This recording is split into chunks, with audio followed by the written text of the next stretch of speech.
Your past is just a story.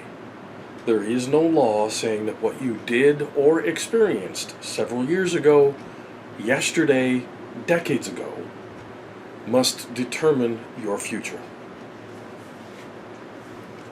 All we do in life is choose. We run into difficulty when we choose to do a thing we ought not to do, and then we blame someone else or something else for having done it. Yeah, that turns our default into, well, I only did this because he did that. The phrase that's used there is post hoc ergo propter hoc. After this, therefore, because of this. Folks, we have to quit blaming while we keep choosing.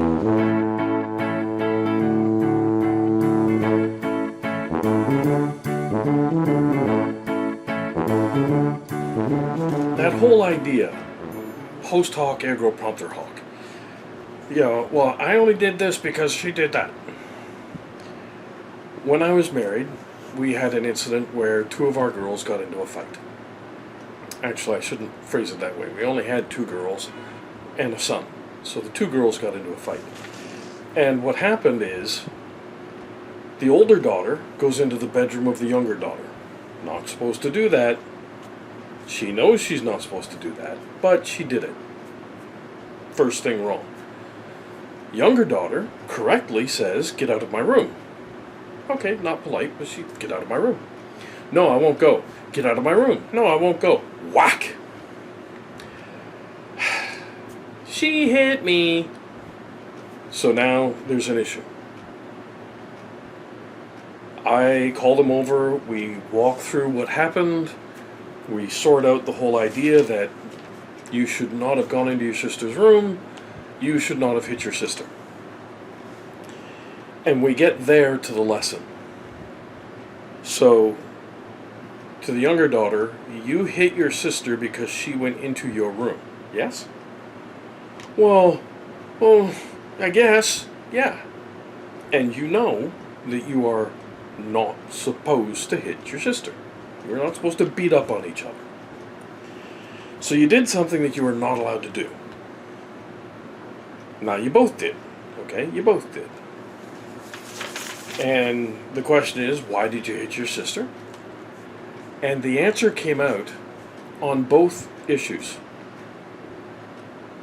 You went into your sister's room despite knowing that you were not supposed to, because there was something you wanted. Well, just because you want a thing is very different from saying that you are allowed to do whatever you want to do. And in the other direction, to the youngest daughter, you could have come to me or to Mom and said, you know, my sister is in my bedroom, she's not supposed to be in my bedroom, would you tell her to leave, please? But you didn't. And even worse, you have tried to justify hitting your sister by saying, well, I only hit her because she came into my room. No. You didn't hit her because she came into your room. She came into your room, that made you angry, and you had a choice. Do you want to do something about it yourself, i.e. hit your sister, which you know you're not supposed to do, or do you want to walk down the hallway and get me or Mom to sort this out? You chose to do what you were not supposed to do. So now you're both in trouble. And psychiatry does this all the time. You had bad experiences as a child, therefore, things happening to you in your adult life are because of these bad things happening to you as a child. No. And we're about to explore that. And I want to make the point, it's a very common thing. This could easily become I'm going to pick on psychiatrists. But athletes do it all the time. If I'm an athlete, and I might say, well, I have a shirt that I need to wear because I perform better when I'm wearing this shirt. I have met people who are athletes who say, I will not wash my socks until after the championship. The trouble is, that's several weeks of the same socks without washing them. That's kind of gross. Others, and this is a big one, you hear this all the time, coaches actually tell their players this: never have sex before a big game. Well, And coaches will say, you have sex, it weakens the knees, it takes the vim and vigor away from you. Okay. Except, it's just not always true. It doesn't always work that way. And the place I want to focus on in particular is there's an article, and you'll find links to it in the description below. There's an article on PsyPost, PsyPost.com, from June of 2023, this year. It addresses a research paper that was published in the Journal of Affective Disorders. And that paper claims that adverse childhood experiences, ACE, A-C-E, adverse childhood experiences are correlated with depression severity in adults. Okay, I understand what's being said. I, however, disagree rather strongly. So I read the entire research paper. I encourage you to read the research paper. It's short. Only take you about 10 minutes to read it. And I spot right away 3 flaws. First, they only looked at 454 patients. That's a very small sample. That is not a study. That is one experiment. That's analysis of one group of people. Which brings me to the second flaw. Every single one of those people had already bought into the psychiatric paradigm that adverse childhood experiences automatically lead to adult depression. Everyone in that study was going to a psychiatrist, a psychologist, a therapist, and had been referred to a program that does intense study on people with major depressive disorder. So these are people who have thoroughly brought in or bought into the psychiatric paradigm of, well, I'm having this depressive stuff in my life because of these childhood experiences. No. And I'll get to why no in a minute. And the third is that all of these patients bought into the further psychiatric paradigm that mental illness can be treated with drugs. And this is despite the majority of those patients reporting no success with drugs. That they had taken 3 different kinds of drugs at different periods of time, and it had done nothing to resolve their depression. You're right, because it isn't a drug issue. It isn't the same as, well, I have cancer, so I'll take chemotherapy to get rid of the cancer. I have diabetes, so I'll take insulin to control the diabetes. Mental illness, there's no requirement for drugs to fix mental illness, because mental illness is a result of choices we make. That's why at the start of this video I said, quit blaming other people, other things, while you keep choosing. Because here's an alternative choice. The introduction of the paper reads, and I'm going to read it. I have a script, and I'm going to stick to it. It is well established that adverse childhood experiences increase the risk for major depressive disorder diagnosis and symptom severity in adulthood. And they cite 2 other papers that support this idea. Okay. So, having bad things happen to you increases the risk for depression later on as an adult. Alright, well, that's just a statement. If I drive a car, that increases my risk for being in a crash. In the summertime, I shower 3 or 4 times a day in the summer because I sweat a lot. Well, showering 3 or 4 times a day significantly increases my risk to fall in the tub. Somebody else who only showers once a day only has that one opportunity to fall in the tub. If I'm in the shower 4 times a day, I have 4 times the opportunity to fall in the tub. Okay. So we've stated that there is a risk. Well, the paper goes on to say, and fortunately this time they use a slightly larger sample, it says, in a sample of 22,559 patients with major depressive disorder. So we still have the flaw of, okay, you're examining people who have already bought into the psychiatric paradigm of post hoc ergo propter hoc. Because you had adverse childhood experiences, that's causing your adult depression. Okay, so I'll get back to the quote. In a sample of 22,559 patients with major depressive disorder, 62.5% reported more than 2 adverse childhood experiences. Things like sexual abuse, physical abuse, rage or anger in the home, alcoholism in the home, those kinds of things.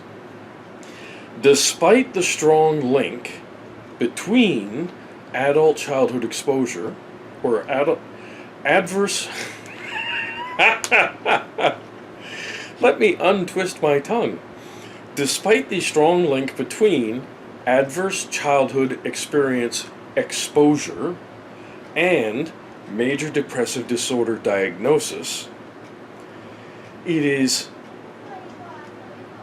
less clear how a history of adverse childhood experience exposure influences treatment outcomes in adults. Well, yeah, that's because it doesn't. There's no need for it to. Your past is just a story. There's no changing what happened in the past. If something happened earlier today, well, it happened. There's no changing it. If something happened a week ago, a month ago, a year ago, a decade ago, 40 years ago, good or bad, there's no changing it. I learned to play the piano. There's no changing the fact that I learned. My parents were less than kind to me. There's no changing what they did. It's done. I said earlier, if I drive a car, it puts me at risk of a crash. Okay, well that would be why, when it comes to having a car, we maintain it, we look after it, so that it's mechanically reliable. And when we are driving, we drive defensively. We are aware of what's going around us on the road. I used to teach driver's education, so I'm a relatively good driver. And girlfriends would always say to me, be careful driving out on the road. And I remember saying to one girlfriend in particular that, I am careful. I'm a driver instructor. And she said, okay, but it isn't you about whom I am worried. She said, it's the other people on the road. And I want you to be careful of other people on the road. And I mentioned showering 3-4 times a day. Well, one of the things I do to reduce the risk, or have done to reduce the risk, is there is a no-slip coating in the bottom of my bathtub. And it is so good. I have had the experience of stepping on the bar of soap when it fell into the tub. And when I stepped on the bar of soap, even the wet soap never slid. That's how good the non-slip coating is. Now, it also happens there's a grab bar in my shower. So, I use it. When I'm getting in and out, I use it. I take action to reduce the risk. So, why is the effect of adverse childhood experiences less clear? Well, again, because there's no need for it to have an influence. The way it works, we have an event in our life, and there's an outcome. So between the event and the outcome, there's us. There's our response to the event.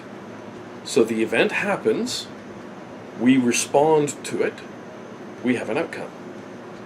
When our response is strong and powerful, we get motivational speakers. We get people who say, I overcame drug addiction, alcoholism, I overcame being a paraplegic. When the response is a bad response, we never hear about those people. Or if we do, what we hear is that someone died from an overdose. They drank themselves to death. They got involved in crime. So we have an event, we have a response, then there's an outcome. And let me give you, again, I like to use stories from my life. So 2014, I received a psychiatric assessment. It gave me a list of things that I was exhibiting, behaviors that I was exhibiting. And the psychiatrist, her name is Mary Walsh, she explained to me one of the things was PTSD, post-traumatic stress disorder. She explained it like this. I have traumatic events in my past, and I am experiencing stress from those events. So that is post-trauma, post-traumatic stress. Nothing wrong with that. I was involved in a car crash that took my life. There's stress that comes from that. My parents behaved badly toward me. There's stress that comes from that. I was divorced. There's stress that comes from that. Okay. Not an issue. You should have stress. If you get a great big promotion at work, or you complete a project you've been working on for months or for years, there's stress for that too. The difference is that's a yay kind of stress, whereas a divorce or childhood experiences or a car crash, these are negative kinds of stress. And she said, where the disorder comes from is not the fact that you had these negative things happen. That you had negative things happen is where the stress comes from. The disorder comes from how you handle the stress. Handle the stress in a bad way, and you get disorder. Handle the stress in a good way, and you get progress. Handle the stress bad, you get an addict, you get a drunk, you get a criminal. Handle stress well, you get a motivational speaker, you get an inspiration. Out of that comes, I think, a question of, well, why do some psychiatrists, psychologists, therapists, coaches, friends, family, all kinds of people, why is it that some of them blame things that happened before for what it is that you are doing now? And I want to make that clear.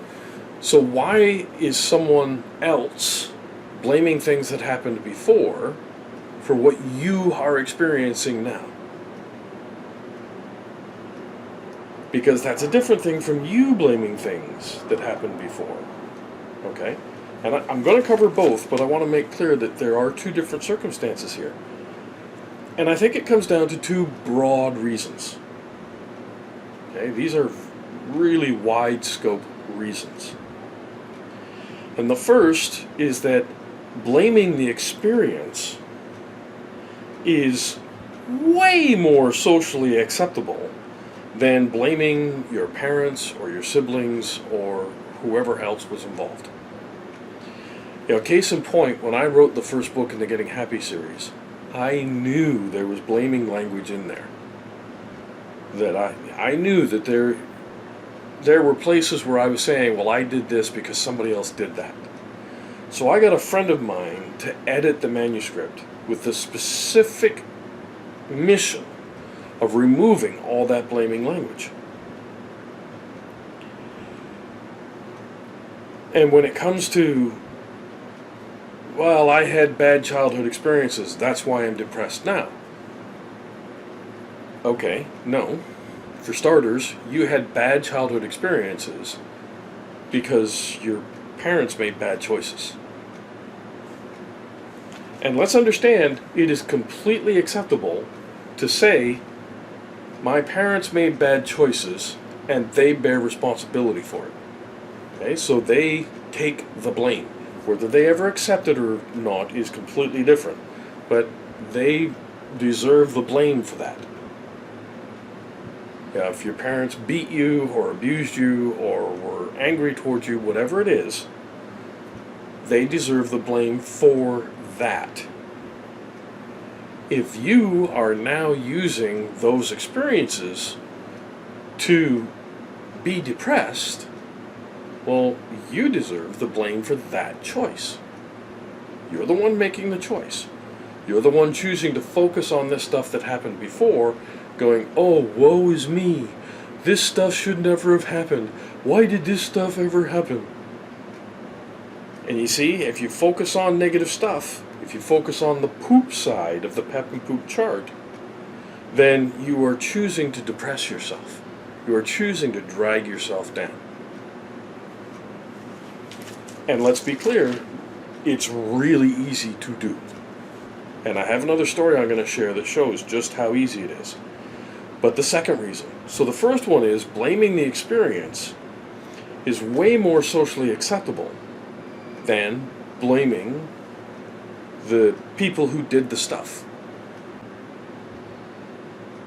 Saying that your parents abused you, that whoever in your life, whether it's a former wife, a former husband, siblings, parents, uncles, aunts, whoever, saying they did it, people always get angry about that. So it's easier just to blame the experience. The second reason is, because the past can never be changed, blaming something in your past takes away your power to change anything today. Now that might sound like an odd way to phrase it.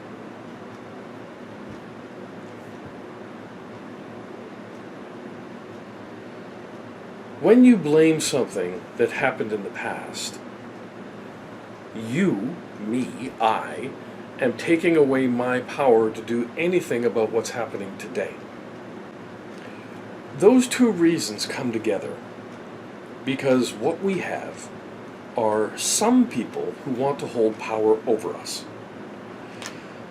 They would rather persuade us that the reason we are doing what we're doing is because of what happened to us in the past, rather than take responsibility for yourself and understand that whatever you are experiencing today is because of choices you are making right now. It's because of choices you made yesterday, you made last week, that you've made recently. It isn't from stuff that happened years ago. It's from choices you are making right now. The other way to approach it is, you can have people who encourage you to accept that the past is over and done. My parents did to me what they did to me. It's over. Things that happened in high school, they're over. The car crash, done. I've had 2 divorces, neither one happy occurrences. They're done. There's absolutely nothing that can change any of those negative events. There's also nothing about any of those negative events that has any power or influence over me today. unless I allow them to have power over me. Let me share a story. And this is the one I alluded to earlier. A few days ago, actually 9 days ago at the time of recording, I got a new to me pooch, a new dog. Her name is Priya, and there will be a photo of Priya laying on the living room floor. She is a 7 years of age cane corso dog. And we drove 45 minutes for her to come here. So the whole moving, really upset her. It would upset anybody. Especially a dog that has no capacity. You can't tell a dog what's going on. They don't speak English. So she comes here, and the only food I have for her is food that's actually meant for puppies. So okay, I'll feed her that until I get new stuff. The result is, for the first week that she's here, Priya has diarrhea. Well, Friday morning, at about 20 minutes after 1 in the morning, she's doing that, I have a problem kind of bark, high-pitched bark. I wake up, and by the time I can put on some shorts and a shirt, Priya has had diarrhea all over the entrance hall to my apartment. I am unhappy. I now have to clean up stinky dog diarrhea. So I do it. Get it cleaned up.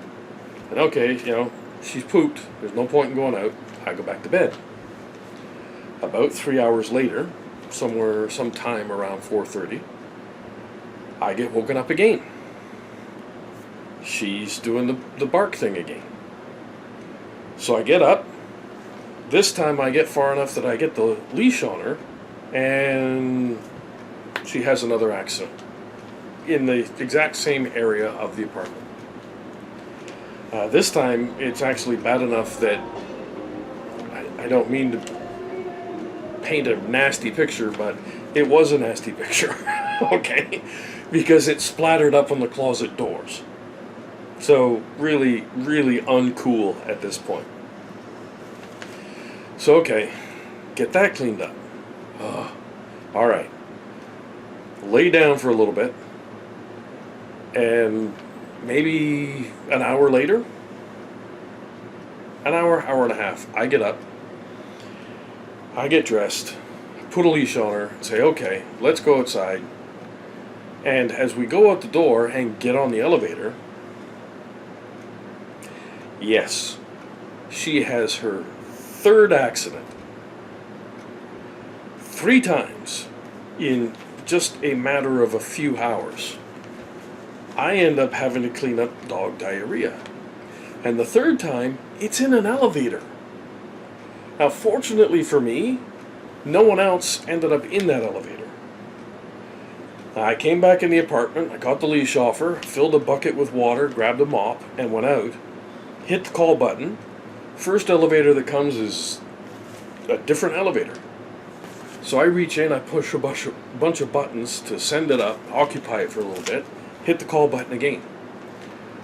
Fortunately, I'm lucky. The elevator that she pooped in is the next elevator to come. I also get lucky that when I go into the elevator and I start using the mop to clean up the stuff, the elevator never leaves my floor. So the door slides closed, but the elevator, nobody has called an elevator, so it never leaves the floor. I get everything all cleaned up, hit the door open, get off the elevator. Well, you could imagine having been woken up at about 20 after 1, woken up again at 4:30, an hour and a half, somewhere in there, having a third accident in the elevator. I am unhappy. I'm frustrated. I'm angry. I'm like, ugh.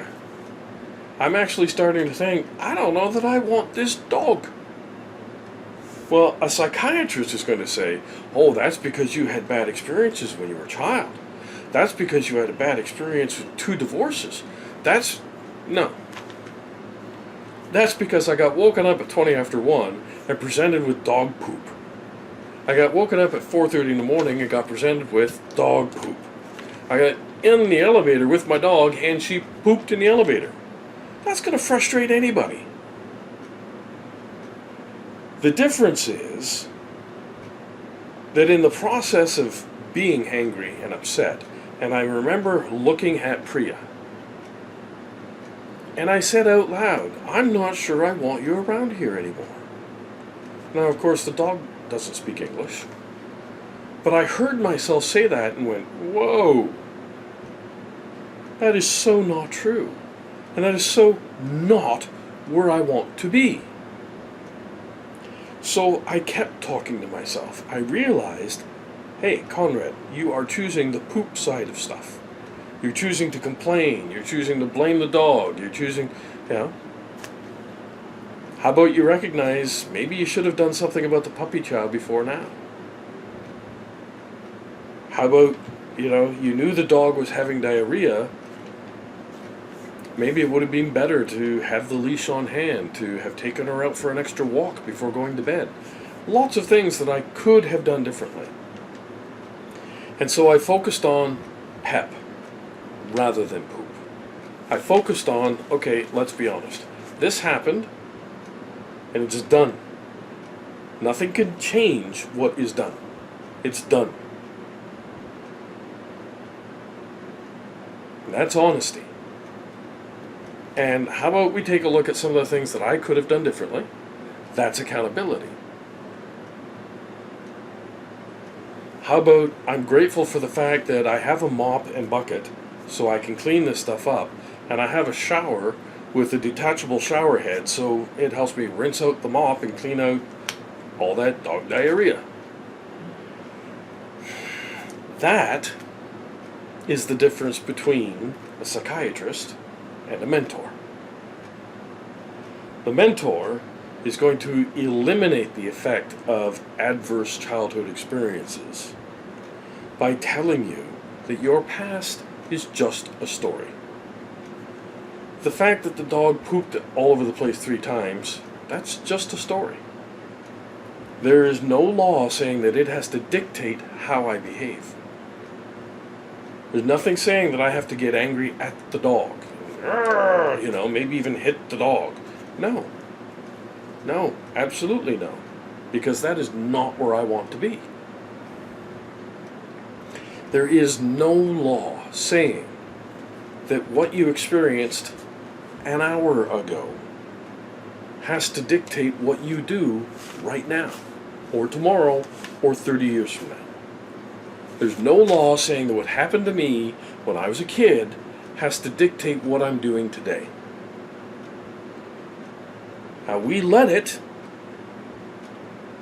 okay, and that's a completely different thing. We allow that to happen.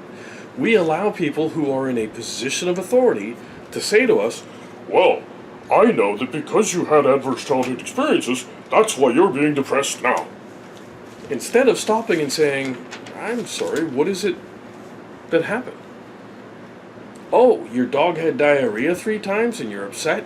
Okay, well, maybe that has absolutely nothing to do with what happened to you as a child. That has to do with the fact that you just had to clean up dog diarrhea 3 times. Mentor says, okay, it's what your life is a result of what's happening right now, not 40 years ago. Unless what you're doing is you are obsessing about everything that happened 40 years ago and going, oh, woe is me, why did this happen? And focusing on negative stuff about it instead of just stopping and saying, listen, it's over, it's done, let it go. Sounds easy, right? Oh, just let it go. Well, here's an example of how easily this can slip into your everyday. There is an article, and again, the link is down below in the description, The woman who wrote it is Cassiani Nicolopoulou. I hope I'm pronouncing that correctly. If not, Cassiani, please feel free to let me know the correct pronunciation. At any rate, she wrote an article about a sports superstition.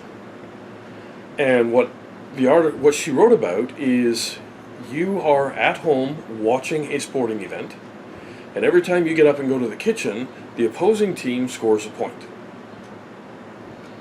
Okay, so if it's football, they score a touchdown. If it's baseball, they get a home run. If it's tennis, they score a point.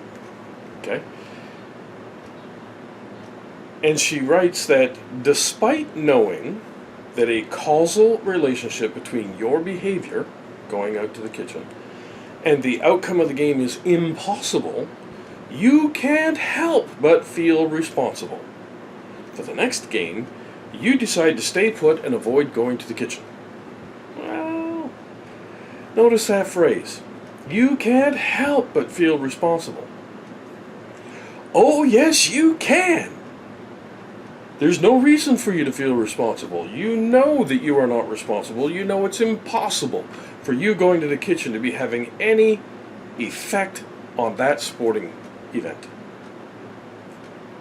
So what's happening? Because there is something happening.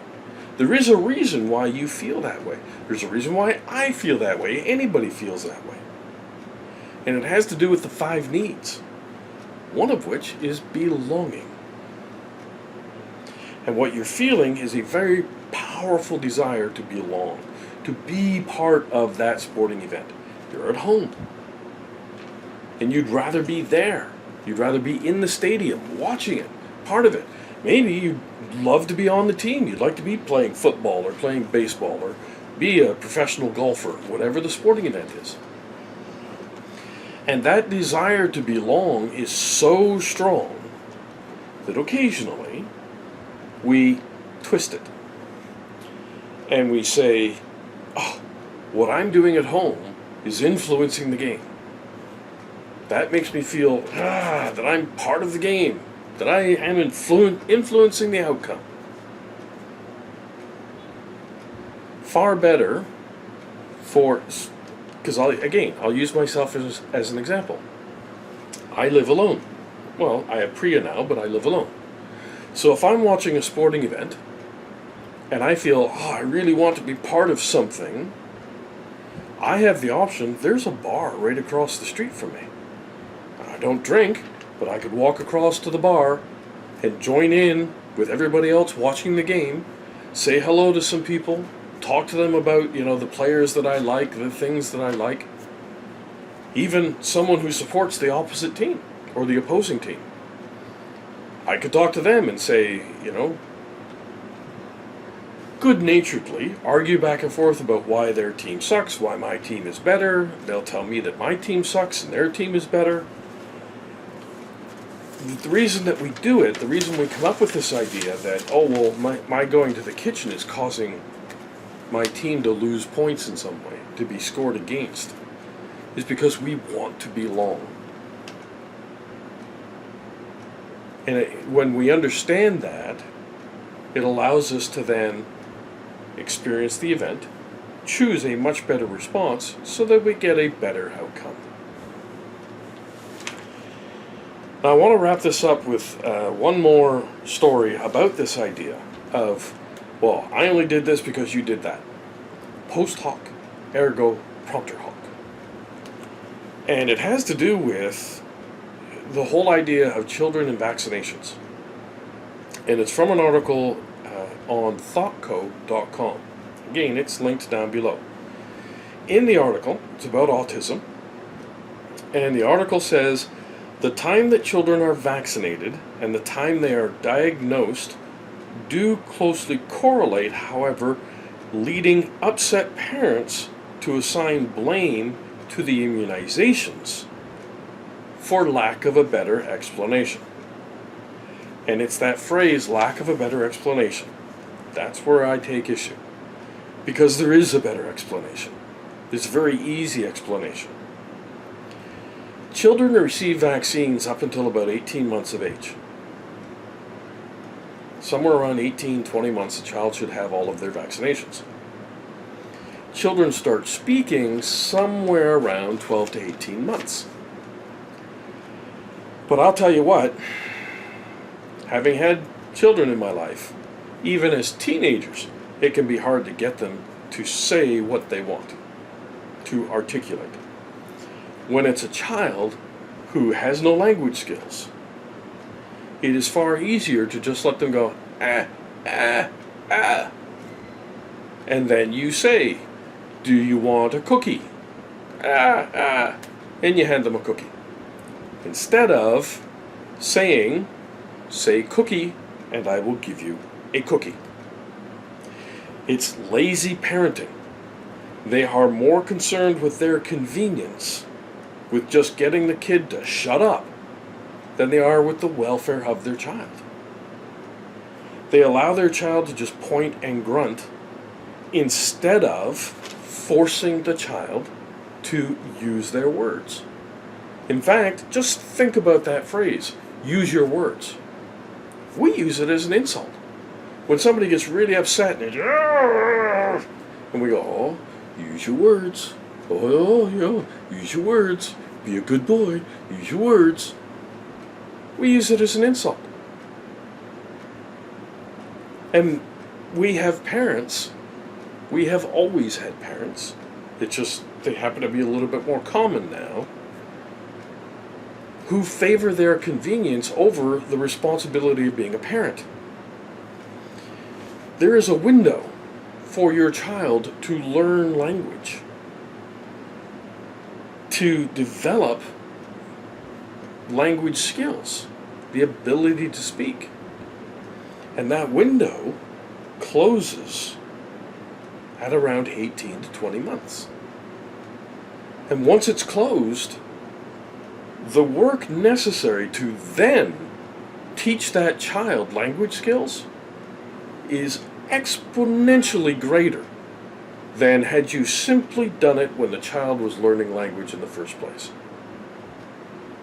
This is why, if you pay any attention to parenting, when your child is newborn, 3 months, 6 months, 9 months, 12 months, what matters is not how often you speak to your child, but how well you speak to your child. You need to use correct language. Instead of the oogie googie baby dooby dooby jabba, instead of all that garbage, okay? Do you want some mushy mushy? No. Do you want oatmeal? Or more accurately, this is a child, incapable of speaking to you. So it's, here is your oatmeal. Here are your strained peas. Not your, here's your pushy pushy. These are peas. This is a spoon. That is a plate. That's blue. That's orange. That's yellow. And the difficulty is that once that window closes, it's closed. So if you want to know why your child is autistic, it's because you are a convenient parent rather than a loving parent. It's because you chose your convenience. It's easier to just figure out what the kid wants than it is to teach the child how to speak. Because that is your responsibility as a parent. Children don't just magically learn how to speak. They learn how to speak by hearing us speak. And then when they start to vocalize, they learn how to speak and build sentences because we teach them how to build sentences. The first step is, you want a cookie? Okay, say cookie. No, you don't want to say cookie? Then you get no cookie. They say cookie, you get a cookie. As they master that ability, and as they grow their ability to speak, it becomes, may I have a cookie, please? And you require them to say it. If they want the cookie, if they want the milk, if they want cereal, whatever it is that they want, they need to say, may I have the thing, please? Just the same, if you taught a child that all they have to do is say, "Give me a cookie," then they'll say, "Give me a cookie." No please, no thank you, no may I have, just give me a cookie. So that's how I want to wrap this up. The things that happen to us in our lives, are a direct result of the choices we make. Not things that happened to us years ago. Our life is a result of the choices that I make. And your life is a result of the choices you make. Post hoc ergo propter hoc is a lie. After this, therefore because of this. No.